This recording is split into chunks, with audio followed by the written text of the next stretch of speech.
বন্ধুরা, শুভরাত্রি। আজকে আপনাদেরকে একটি ভেন্ডি, আলু এবং গাজরের নিরামিষ রান্না শেয়ার করছি। আমি ভেন্ডি, আলু, গাজরগুলি কেটেছি। ভেন্ডিটা একটু লম্বা লম্বা করে কেটেছি এবং জল ঝরতে দিয়ে দিয়েছি আগে একটু ডালিয়ে।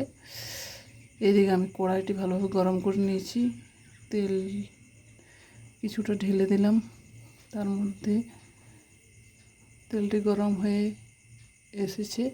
এর মধ্যে আমি দিয়ে দিচ্ছি ভেন্ডি, গাজর আর আলুগুলো এবং লবণ আর হলুদ দিয়ে নেড়ে চেড়ে 10 মিনিটের মতন আমি এগুলো ভেজে নিচ্ছি। 10 মিনিটের মতন ভাজা হয়ে গেছে। এরপর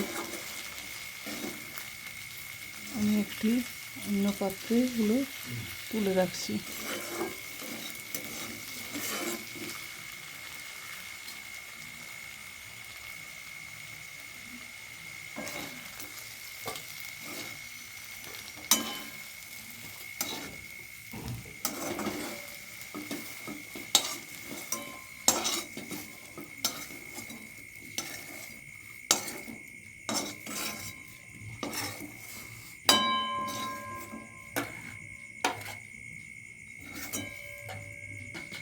জলটা আগে থেকে ঝারিয়ে নিয়েছিলাম বলে তাই কড়াইতে ভেন্ডিটি লেগে যায়নি।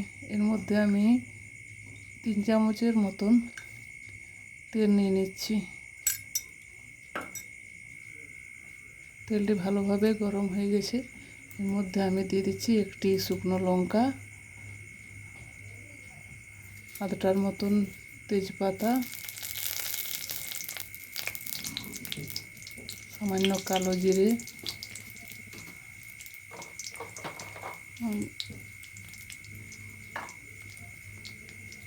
সামান্য গোটা জিরে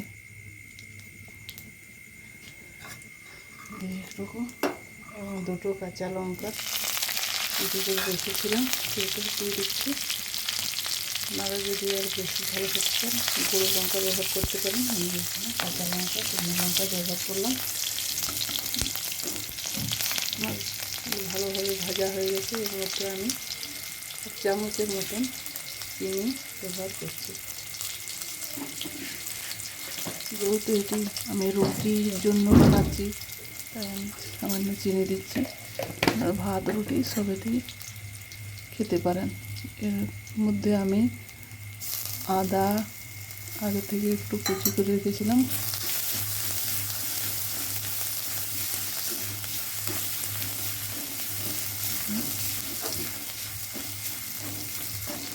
আদাটি ভালোভাবে ভাজা হয়ে গেছে। এর মধ্যে আমি দিয়ে দিচ্ছি 1 চামচের মতন জিরে, 1/2 চামচের মতন ধনে, হলুদ গুঁড়ো 1 চামচের মতন। মশলাটি ভালোভাবে নেড়ে চেড়ে সামান্য জল দিয়ে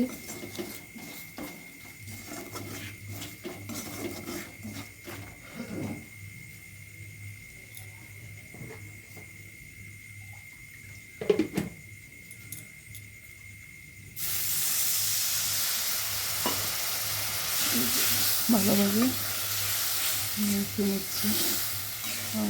মশলাটি ভালোভাবে আমার কষা হয়ে গেছে। এর মধ্যে আর একটু জল দিয়ে ভেজে রাখা ভেন্ডি, আলু, গাজরগুলি আমি মিশিয়ে নিচ্ছি।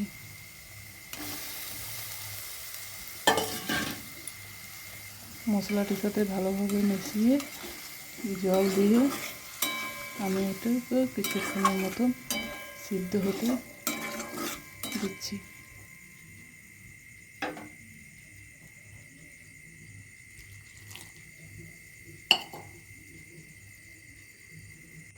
কিছুক্ষণ পর আমার এখন এই রান্নাটি বেশ ভালোভাবে হয়ে গেছে। বেদম আমি জল রাখি না, কেননা আমি রুটির সঙ্গে ব্যবহার করব। আপনারা ঝোল ঝোলও করতে পারেন বা শুকনো শুকনো করতে পারেন।